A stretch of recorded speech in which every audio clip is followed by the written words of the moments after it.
Верзијата на коронавирусот која беше откриена во Велика Британија веќе е расширена во најмалку 60 земји, предупредија првите луѓе на Светската здравствена организација, посочувајќи дека тоа се 10 држави повеќе отколку пред една недела.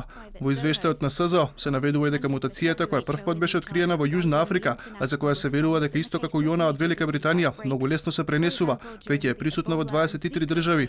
А и покрај намалувањето на бројот на нови случаи на инфекција со COVID-19 во Германија, Ангела Меркел и премиерите на германските покрајни се согласија да ги продолжат рестриктивните мерки до 14 февруари. Сега е време да се превземат мерки на предпазливост против заканата што ја носи коронавирусот. Израелската влада одлучи да ги продолжи рестрикциите, иако земјата предничи во вакцинирањето на своите граѓани.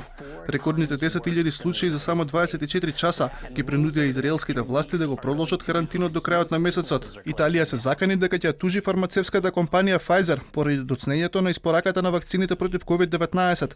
Според специјалниот комесар за пандемијата на Италија, не се доставени дури 30% од ветените дози. А лидерите на земјите членки на Европската унија утре ќе имаат нова средба на која ќе се разговара за солидарноста на унијата со трети земји во однос на испораката на вакцините. Сепак не се очекува конкретизација на термините, ниту пак колкаво количество ќе стигне до земјите од Западен Балкан.